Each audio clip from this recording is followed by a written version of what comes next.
Clara Hastings had spent years blending into the background. At gatherings where chandeliers blazed and silk gowns whispered across polished floors, she was always the quiet figure near the walls, the woman people looked past without a second thought. At 24, she had become an expert at occupying space without truly being noticed. The Queen's Grand Ball was no exception. The ballroom glittered beneath towering crystal lights, every surface reflecting the wealth and confidence of England's most powerful families. Laughter rolled through the room as couples glided across the marble floor, their movements perfectly rehearsed after seasons of society's endless dances. Clara stood beside a row of towering palms, her lavender gown simple compared to the dazzling colors surrounding her. It had been carefully mended more than once, though few would ever bother to look closely enough to notice. As companion to the aging Countess of Pembroke, she had the privilege of attending such events. Participation, however, was another matter. She was there to observe, to assist when needed, and otherwise remain politely invisible. And that suited most people just fine. From her quiet corner, Clara watched the swirl of London's elite the way someone might study a stage performance. She had long ago learned the hidden language of society, the polite smiles masking rivalry, the careful introductions that determined futures, the small gestures that decided who belonged and who did not. That was why the sudden disturbance in the center of the ballroom caught her attention immediately. The music faltered as voices rose above the crowd. Guests turned their heads, curiosity spreading like a ripple through the room. Within moments, a loose circle formed around two men. Clara leaned slightly to see past a pair of towering gentlemen. The first man she recognized instantly. Lord Ashford. Few names in London carried such a reputation for arrogance. His wealth was immense, his connections powerful, and his temper notoriously cruel. Those unfortunate enough to cross him often found themselves the subject of his loudest public humiliations. The second man, however, was unfamiliar. He stood tall and composed, his dark hair neatly styled beneath the golden glow of the chandeliers. His clothing was elegant but restrained, well tailored without the excessive ornament favored by many of the wealthier lords. To most of the room, that detail meant only one thing. He didn't belong. Whispers moved through the gathered crowd as Ashford's voice cut sharply through the silence. Trying to pass yourself off among people far above your station, he sneered loudly enough for half the ballroom to hear. You must have remarkable courage, or a complete lack of shame. A few nervous chuckles echoed around the circle. The stranger didn't move. He simply watched Ashford with a calm expression that seemed almost amused. That composure only fueled the nobleman's temper further. Ashford stepped closer, clearly enjoying the attention now focused on him. Well, he demanded. Have you nothing to say? Or have you finally realized this little performance of yours has failed? Clara felt a familiar knot tighten in her chest. She knew that tone. She had heard it directed at herself before, the kind of public mockery meant not just to embarrass, but to erase someone entirely. Yet the stranger still refused to react. His posture remained steady, his gaze unwavering, as though the insults bouncing off him held no more weight than passing wind. And strangely, that quiet confidence made Clara uneasy. Because there was something about the man that didn't match the story Ashford was trying to tell. Something in the way he stood. Something in the sharp intelligence behind his eyes. It was the look of someone who was far more dangerous than he appeared. Ashford raised his voice again, clearly frustrated by the lack of response. Perhaps you hope no one would notice, he continued mockingly. But people like you cannot simply walk into rooms like this and pretend to be our equal. The words echoed across the ballroom. 300 of England's most powerful figures were now watching the scene unfold. No one stepped forward. No one intervened.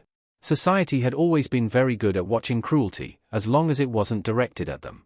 Clara felt heat rising to her cheeks. She knew she should stay where she was. Women like her didn't step into scenes like this. Doing so would only draw attention she had spent years carefully avoiding. Yet the longer she watched the stranger endure the insults in silence, the harder it became to remain still.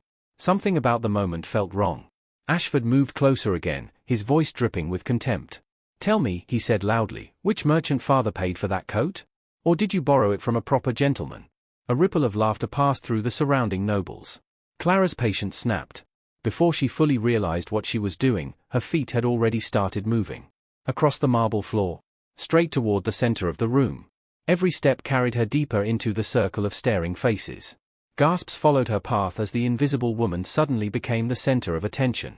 Ashford paused mid-sentence, clearly confused by the interruption. Clara barely looked at him. Her eyes were fixed on the quiet stranger standing before her. For the first time since the confrontation began, surprise flickered across the man's composed face. Clara didn't allow herself time to think. If she hesitated, courage might vanish. So she did the most reckless thing she had ever done in her life. She reached for the stranger's coat, pulled him down slightly toward her, and kissed him. Right there. In the center of the Queen's ballroom. 300 stunned nobles watched in complete silence as the invisible woman shattered every rule of polite society in a single breathtaking moment. Ashford clearly enjoyed the spectacle he was creating. His cruel smile widened as he circled the stranger like a hunter who had already decided his prey was helpless. "Perhaps the guards should escort you out," he announced loudly. "This gathering is meant for proper society, not imposters trying to sneak their way inside." A few uneasy murmurs drifted through the crowd. Clara noticed something else then, something that made her stomach tighten. Across the ballroom, seated on the raised platform, the Queen herself had been watching the entire exchange. Her expression was cool, impatient, and unmistakably displeased. Clara had attended enough royal functions to recognize that look. If the monarch decided the disturbance had gone far enough, the stranger would be removed immediately. In front of everyone. His humiliation would become legend by morning. For years Clara had watched moments like this unfold. Cruel jokes. Quiet exclusions. Public embarrassments that society pretended were harmless entertainment. Each time she had stayed silent. Invisible. Safe. But tonight something felt different. The man in the center of the room wasn't begging for mercy. He wasn't protesting or pleading. He simply stood there with a quiet composure that made the insults feel strangely hollow. And for reasons Clara couldn't quite explain, that calm dignity stirred something fierce inside her chest. Before she could talk herself out of it, her feet began moving. The crowd parted slowly as she stepped forward. Guests stared in open confusion as the quiet companion who normally hugged the walls walked directly into the heart of the scene. Her lavender gown looked painfully simple among the glittering jewels surrounding her. Still, she kept going. "Excuse me," Clara said, her voice surprisingly steady. The sudden interruption dropped over the room like a curtain. Every eye turned toward her. Lord Ashford blinked in irritation, clearly annoyed that anyone had dared interrupt him. "Miss Hastings, is it?" he said sharply. "This matter has nothing to do with you. I suggest you return to wherever you were hiding." Clara didn't even look at him. Instead, she stepped closer to the stranger. Up close, she noticed details she hadn't seen before, the sharp intelligence in his eyes, the calm strength in the way he carried himself. He looked at her with clear surprise, as though trying to understand what she was about to do. Clara reached into her small handbag and pulled out a white handkerchief embroidered with her initials. "I believe this belongs to you," she said. It was an obvious excuse, and they both knew it. The stranger opened his mouth slightly. "I'm afraid I—" "Please," Clara said softly, meeting his gaze. For a brief second, time seemed to slow. Then, before doubt could creep in, Clara rose onto her toes. And kissed him. The moment lasted only a heartbeat. Soft. Quick. And completely scandalous. Gasps exploded across the ballroom. Someone dropped a glass. The orchestra stopped playing entirely. But Clara barely noticed any of it. For that brief instant, all she felt was the warmth of his lips and the steady hands that instinctively caught her when she leaned forward. When she stepped back, the stranger stared at her as though the world had just tilted sideways. "Why?" he asked quietly, his voice meant only for her. Clara felt heat flood her cheeks. "Because someone should," she murmured. "You didn't deserve that." The silence that followed was absolute. Hundreds of nobles stood frozen, trying to understand what they had just witnessed. The quiet wallflower had just broken one of society's strictest rules, in front of everyone. Finally, the Queen's voice cut through the stunned room. "Well," she said thoughtfully, "that was certainly unexpected." Every head turned toward the throne. Her gaze moved slowly between Clara and the mysterious gentleman. "And who," she continued, "is the gentleman who has inspired such dramatic loyalty?" The stranger straightened. In an instant, something about him changed. The relaxed calm vanished, replaced by a quiet authority that seemed to ripple through the crowd. He bowed respectfully. "Your Majesty," he said clearly, his voice suddenly carrying the weight of command. "I am Sebastian Whitmore, the 7th Duke of Ravenshollow." The name struck the ballroom like thunder. Whispers erupted in every direction. Clara felt the color drain from her face. The Duke of Ravenshollow. One of the richest men in the kingdom.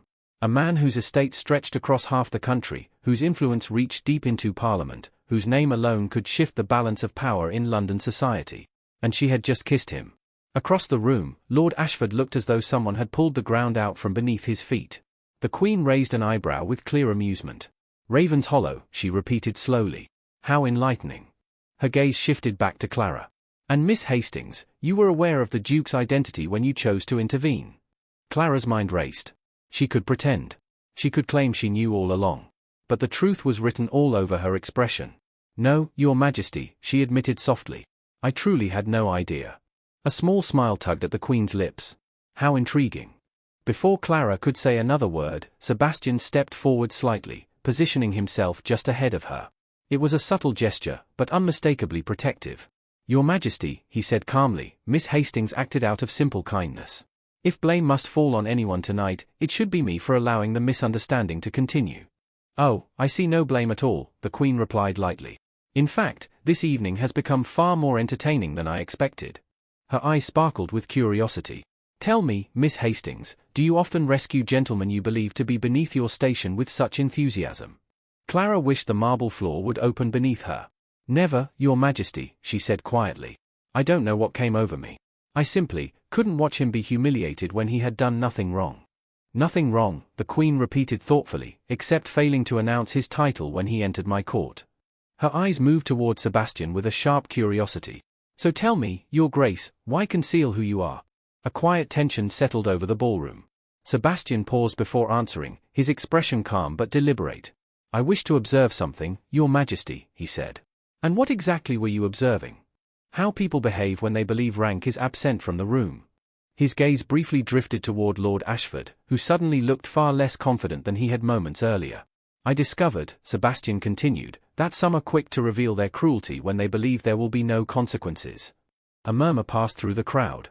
"But I also discovered something else," he added. His eyes shifted back to Clara. "That kindness still exists, even when there is no advantage to gain from it."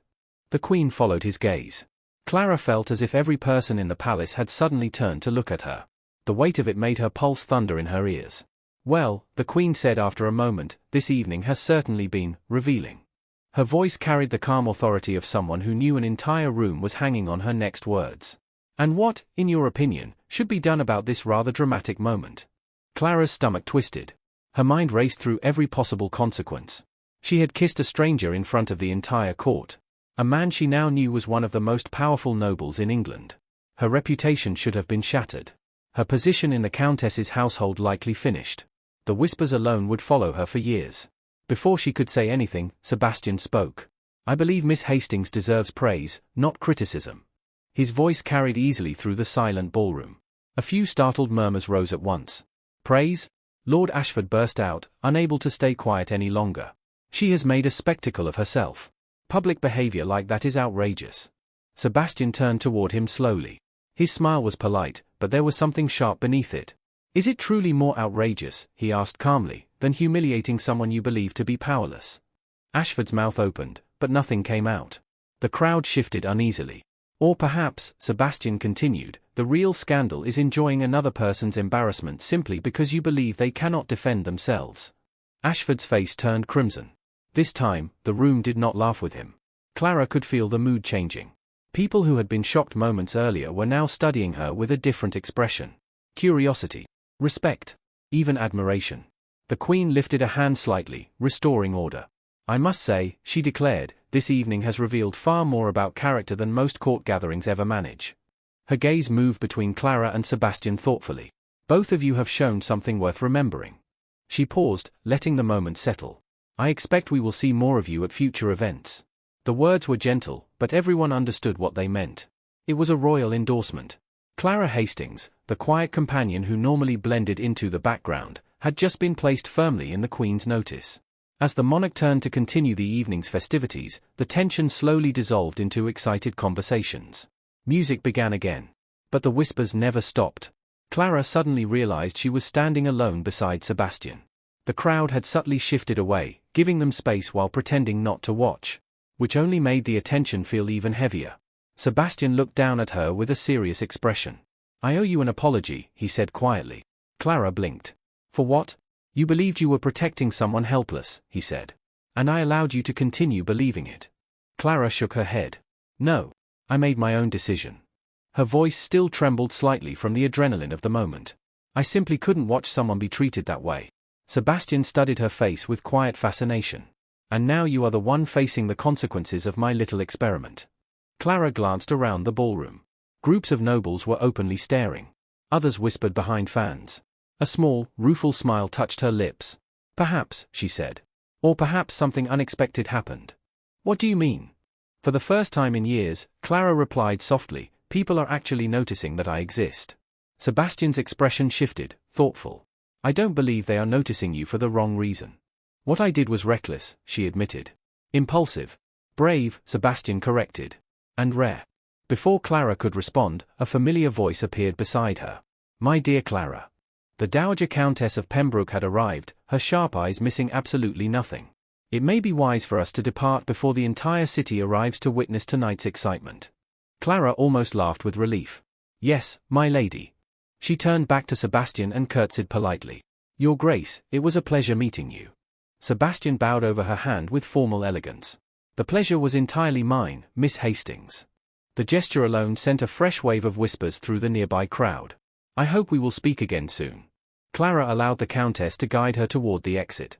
As they crossed the ballroom, she could feel Sebastian's gaze following her. Only hours earlier, she had been invisible. Now she had become the center of the season's most shocking story. And though she didn't yet realize it, for Sebastian Whitmore, the Duke of Ravenshollow, the evening had only just begun. Because the woman who had stepped forward to protect him had captured something far more valuable than his gratitude. She had captured his attention. And by morning, all of London would be talking about her. Clara woke the next morning to the sound of frantic knocking. Sunlight poured through the curtains of her small room in the Countess's townhouse. For a brief moment she lay still, half convinced the previous night had been nothing more than a dream. Then she heard excited voices echoing through the hallway below. Reality returned instantly. The kiss. The ballroom. The Duke. Miss Clara. The door burst open as Mary, her maid, rushed in carrying a towering stack of newspapers. Her eyes were shining with excitement. You must see this. Clara sat up slowly. See what? You're everywhere. Mary spread the newspapers across the bed like prized treasures. Headlines shouted in bold ink. Society stunned by ballroom scandal. Mystery kiss at the Queen's ball. Unknown lady defends powerful Duke. Clara grabbed the nearest paper, her heart sinking as she read. The story had already grown larger than the truth. Reports described a dramatic romantic gesture, a mysterious connection between her and the Duke, even speculation about a future courtship. This is absurd, Clara muttered. Another article claimed the Duke had been deeply moved by her courage. A third hinted that London's most eligible bachelor might already be captivated. Mary leaned closer with open curiosity. Well, are you? Am I what? Engaged. Clara stared at her. Of course not. I barely spoke to the man. A soft knock interrupted them. Clara, my dear? The familiar voice of the Dowager Countess drifted through the door. May I come in? Mary quickly gathered the scattered papers as the Countess entered the room with the calm composure of someone who had lived through decades of society's scandals. She looked at the newspapers, then at Clara. Well, she said with quiet amusement. It appears you have accomplished something remarkable. Clara groaned. I've ruined everything. Nonsense, the Countess replied briskly. In a single evening you've achieved something most young ladies spend years trying to accomplish. And what is that? Clara asked weakly. You've caught the attention of the most powerful Duke in England. Clara sank back against the pillows. Entirely by accident, she said. I thought he was just an ordinary man. Clara shook her head slowly. I was only trying to help someone who was being treated unfairly. And that, the Dowager Countess said with quiet satisfaction, is exactly why it mattered. She folded her hands calmly in her lap. Do you truly believe a man like Sebastian Whitmore has not spent his life surrounded by people eager to impress him? Ambitious mothers, determined daughters, fortune seekers hoping to secure his favor. Clara hesitated. Well, I suppose he has. Of course he has, the Countess continued. A man with that kind of wealth and title sees through flattery very quickly. She leaned forward slightly. But a woman who steps forward to defend him when she believes he is nothing more than an ordinary guest, that is something entirely different. Clara stared at her, trying to process the idea. You think he was genuinely affected by what happened? I think, the older woman replied thoughtfully, that a man who has spent his life being admired for his title would be deeply moved by someone who cared nothing for it. Before Clara could respond, hurried footsteps sounded in the hallway. Mary appeared in the doorway, practically vibrating with excitement. Begging your pardon, my lady, but there's a gentleman downstairs asking to see Miss Clara. Clara's stomach dropped. A gentleman? Mary nodded eagerly. Yes, miss. The Duke of Ravenshollow. Clara froze. He's in the drawing room, and he brought the most enormous bouquet of flowers I've ever seen. The Dowager Countess smiled like someone who had just predicted the weather perfectly. Well, she said calmly, it appears His Grace prefers swift action. Clara stared at her in panic. I can't possibly see him like this. I'm still in my nightdress. Then you had better change quickly, the Countess replied. Shall we keep a duke waiting, or would you rather face the consequences of last night? Clara's thoughts spun wildly. Part of her wanted to hide under the covers until the world forgot the entire scandal. But another part of her, the same part that had marched across the ballroom floor the night before, refused to retreat. 15 minutes, she said suddenly, throwing back the blankets. Mary clapped her hands with excitement. Yes, miss. 20 minutes later, Clara descended the staircase. Her best morning dress, a pale blue muslin carefully altered to fit, had been pressed and fastened in record time. Mary had somehow tamed her hair into a soft arrangement that framed her face elegantly. It wasn't fashionable by London standards. But it was respectable. And hopefully presentable enough to face a duke. Sebastian Whitmore stood in the drawing room with his back to the door, studying a portrait hanging above the fireplace. In the quiet daylight he seemed even more striking than she remembered. Tall, broad-shouldered, perfectly composed in a dark coat that fit him like it had been designed by a master tailor. When he turned at the sound of her step, his eyes immediately found hers. Miss Hastings, he said, offering a courteous bow. Thank you for receiving me. Clara dipped into a curtsy. Your Grace. She clasped her hands tightly together. I should begin by apologizing for my behavior last night. It was entirely inappropriate. On the contrary, Sebastian said with a faint smile. It was the most refreshing moment I have experienced in years. He gestured toward the chair opposite him. Please. Clara sat carefully, aware of every movement he made. A massive arrangement of white roses and lilies sat on the nearby table, filling the room with their fragrance. The flowers are lovely, she said nervously. You didn't need to bring them. I wasn't certain what the correct gesture might be, Sebastian admitted lightly. There isn't exactly a guidebook for situations involving ballroom scandals. Clara felt her cheeks warm. I suppose there isn't. Which means, he said, we are free to invent the etiquette ourselves. She blinked. I'm not sure I follow. Sebastian leaned forward slightly, his expression becoming more serious. I came here because I wanted you to understand something. Clara listened, unsure what to expect. What you did last night, he continued, was remarkable. It was impulsive, she corrected quickly. Perhaps, he said. But it was also brave. Clara shook her head. I had nothing to lose. That isn't true. You had your livelihood, your position in this household, and your reputation, Sebastian said calmly. You risked all of it for a man you believed was powerless. He met her eyes steadily. That kind of courage is rare. Clara felt something tighten in her chest. For years she had been overlooked, dismissed, treated as though she barely existed. Now this powerful man was studying her as though she mattered. You're giving me far too much credit, she said softly. I acted without thinking. The truest actions often happen that way, Sebastian replied. Silence settled between them. Finally Clara spoke carefully. You don't need to feel obligated to me, Your Grace. I made my own choice. I expect nothing in return. What if I wish to give something anyway, he asked. Her heart skipped. What do you mean? Sebastian stood and moved closer. I would like the chance to know you properly. Clara stared up at him. I beg your pardon. I would like to court you, Miss Hastings. The words hung in the air. Court me, she whispered. That's impossible. Why? Because I'm no one, Clara said quietly. I'm a companion with no fortune and no influence. She gestured helplessly. You're a duke. You could marry anyone in the country. Sebastian extended his hand toward her. Yes, he said simply. But I don't want just anyone. Clara hesitated before placing her hand in his. His grip was warm and steady. I want the woman who stepped into a room full of nobles and defended a stranger, he said. The woman who acted with courage when everyone else stayed silent. He smiled slightly. I want you. Clara's mind spun.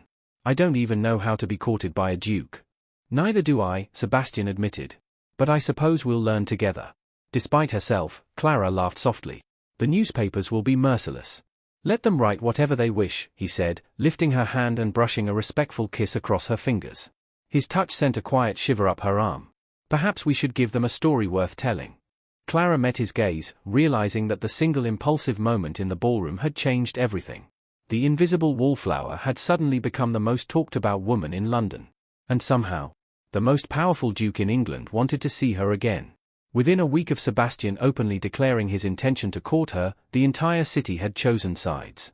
Some believed the story was a charming romance. Others considered it a shocking breach of tradition. The newspapers couldn't decide whether to praise the unexpected match or condemn it. So they did both, often in the very same article. Almost overnight, Clara Hastings found herself living inside a world she had only ever watched from the sidelines. For years she had stood quietly at the edges of grand ballrooms, observing elegant gowns, glittering jewels, and the intricate dance of London society. Now she was suddenly expected to be part of it. Her small wardrobe, once perfectly adequate for a companion, was quickly declared unacceptable for a woman being courted by a duke. The Dowager Countess wasted no time correcting the problem. "You cannot possibly appear in public with the Duke wearing gowns that have survived 3 seasons," she announced firmly during yet another visit to a fashionable dressmaker. Clara stood patiently on the fitting platform while pins were adjusted around a new gown of soft green silk. "Must we really do all this?" she asked nervously. "Absolutely," the Countess replied. "Society may admire your courage, but it will judge your place by appearances." Clara swallowed. "And where exactly am I meant to appear?" "At Almack's, of course." The name alone made Clara stiffen. "Almack's?" she repeated in alarm. The Countess looked delighted. "Sebastian has arranged for you to receive vouchers. When a duke makes a request, the patronesses rarely refuse." Clara stared at her reflection in the mirror. The woman looking back hardly resembled the quiet companion she had been only weeks earlier. The pale green gown shimmered softly in the light, bringing out the color of her eyes. Her hair had been arranged elegantly, and the delicate design of the dress made her look far more confident than she felt. "I don't belong there," she said quietly. The Countess waved a hand dismissively. "Nonsense. You belong wherever the Duke chooses to stand beside you." And Sebastian had made it very clear that he intended to do exactly that. Since declaring his intention to court her, he had been astonishingly attentive. Every morning brought flowers or thoughtful notes. Every afternoon seemed to involve some carefully planned outing. Their appearance at the opera had caused such a stir that the audience spent almost as much time watching the Duke's private box as they did the stage. But the moments Clara treasured most were the quiet ones. Sebastian spoke to her as though her thoughts mattered. He asked her opinions about books, politics, and ideas. He listened closely, challenged her gently, and treated her as an equal. No man had ever done that before. "Miss Hastings," the dressmaker said admiringly, stepping back. Everyone turned. The Dowager Countess approached with regal composure.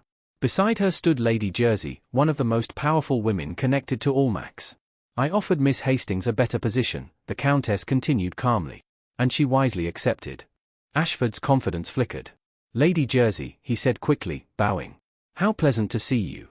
Lady Jersey regarded him coolly. "I couldn't help overhearing your conversation." Her gaze sharpened. "How curious that you devote such energy to discussing a young lady's employment history." Ashford shifted uncomfortably. "I meant only—" "I'm quite certain you meant something," she interrupted smoothly. Then she turned toward Clara with an entirely different expression. "Miss Hastings, I believe we have not been formally introduced." Clara curtsied.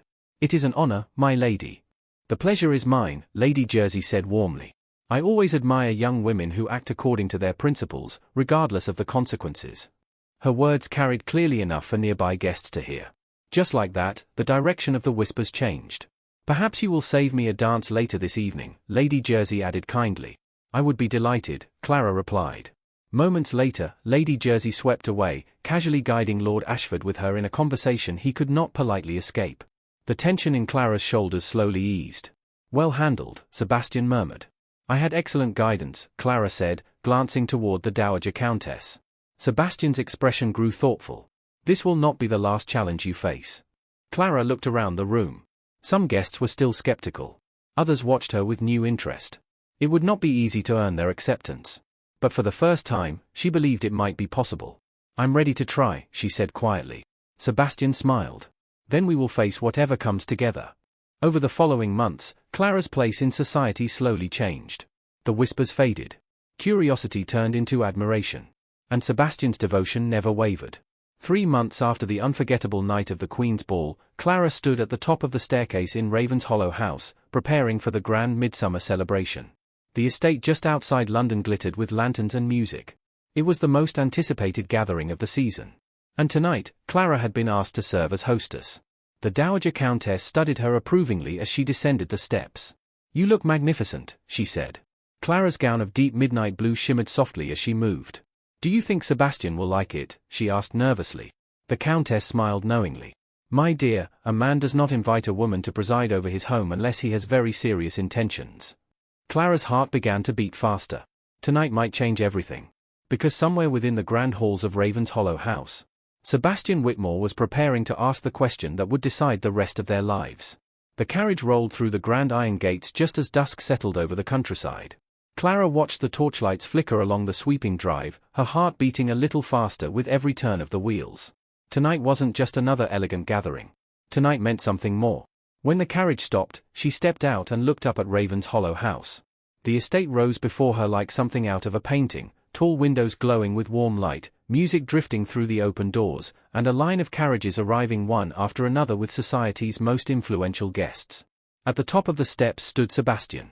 Dressed in formal evening attire, he carried himself with that effortless confidence people seemed to gravitate toward. But the moment he saw Clara, his expression softened. A small smile touched his lips as he descended the steps to meet her.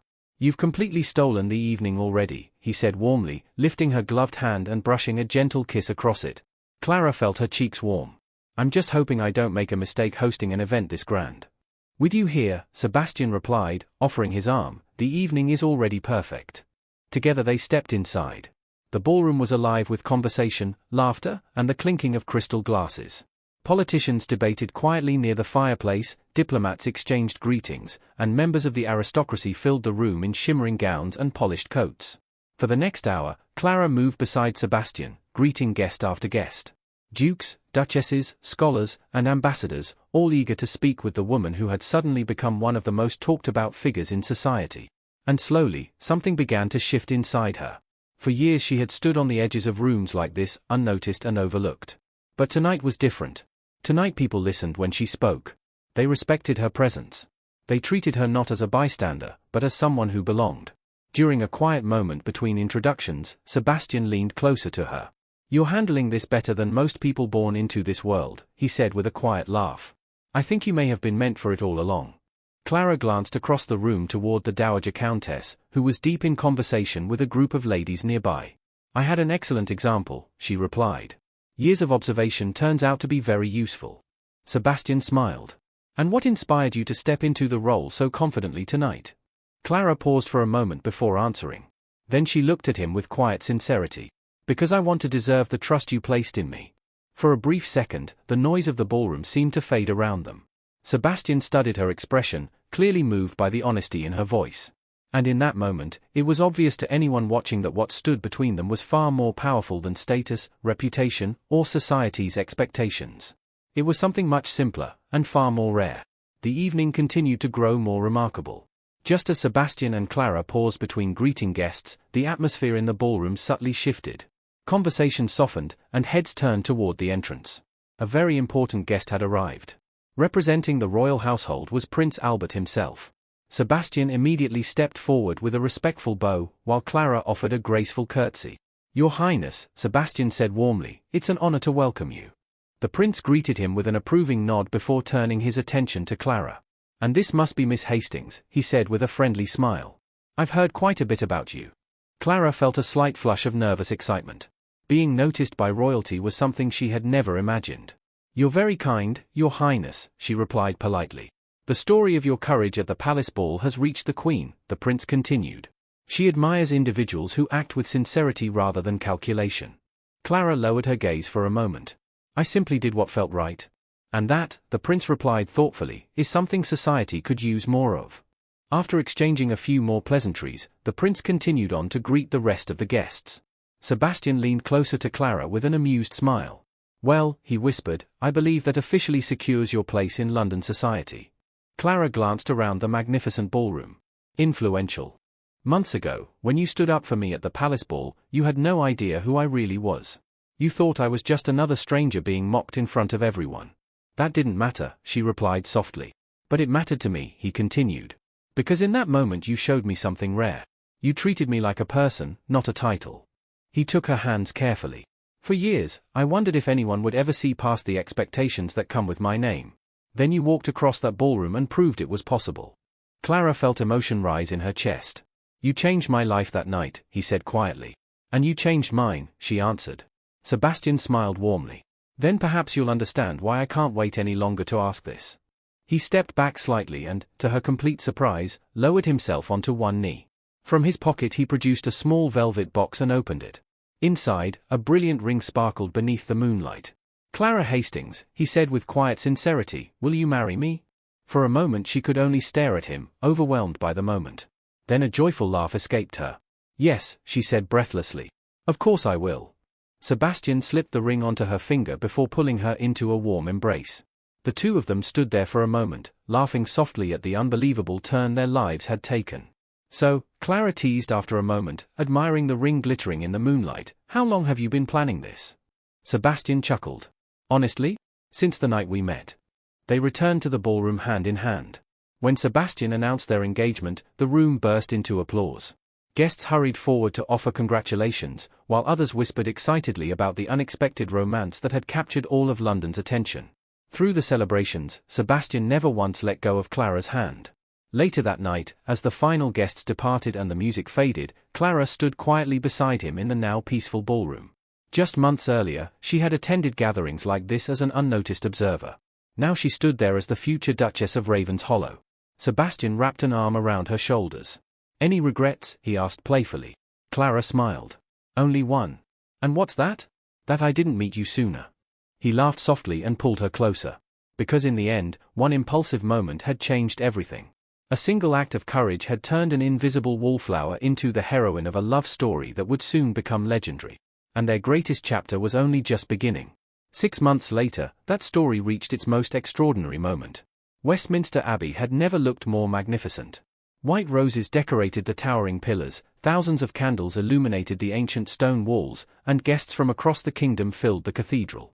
In a quiet chamber nearby, Clara stood before a mirror, hardly recognizing the woman staring back. Her gown shimmered in soft ivory silk, delicate lace falling in graceful patterns. A family tiara rested among carefully arranged curls, its diamonds catching the light like tiny stars. The once-forgotten companion had become the bride everyone in England was waiting to see. And in just a few minutes, she would walk down the aisle to marry the man who had changed her life forever. Morning light poured through the towering stained-glass windows of Westminster Abbey as the final preparations came to an end. Outside, crowds had gathered along the streets, eager to witness what newspapers across the country had already begun calling the most anticipated wedding of the decade. Inside the cathedral, thousands of guests filled the pews, nobles, diplomats, scholars, and even members of the royal household. The air hummed with excitement as everyone waited for the ceremony to begin. Behind the great doors, Clara stood quietly, holding a bouquet of white roses and delicate blossoms arranged just for the occasion. Her gown flowed around her in soft layers of ivory silk, and the family tiara resting in her hair shimmered under the warm candlelight. For a brief moment, she allowed herself to breathe. Only months earlier, she had lived a life that seemed destined to remain small and unnoticed. Now she stood on the threshold of a future she once would never have dared to imagine. A gentle voice interrupted her thoughts. "It's time." The enormous wooden doors slowly opened, revealing the magnificent interior of the abbey. Rows of guests turned in unison as the music of the grand organ filled the cathedral. Clara stepped forward. The long walk down the aisle seemed to pass in a dreamlike blur. Elegant gowns shimmered as guests turned to watch, whispers spreading through the congregation. But Clara noticed almost none of it. Her eyes were fixed on the man waiting at the altar. Sebastian stood tall in his formal morning attire, and the moment their eyes met, a warm smile crossed his face, the kind of smile that erased every trace of nervousness she had felt.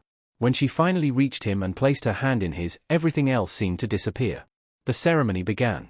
The Archbishop's voice echoed through the ancient stone hall as he spoke the traditional words that had joined countless couples before them.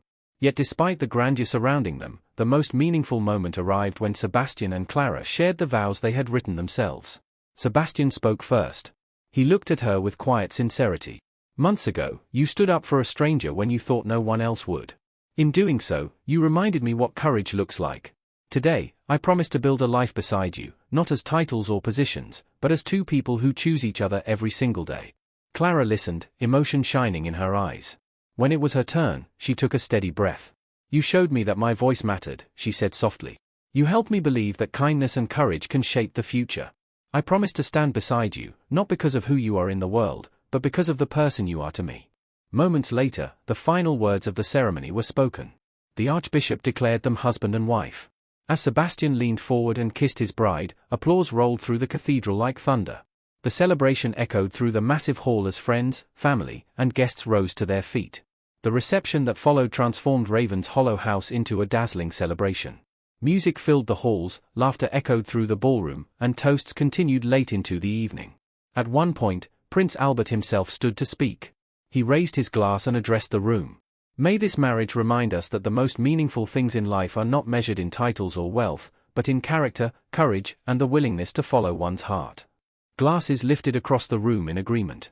Later that night, when the music softened and many guests had drifted back to the dance floor, Sebastian and Clara slipped outside onto the quiet terrace. The gardens were peaceful beneath the moonlight. Sebastian looked at her thoughtfully. "Do you remember the first th?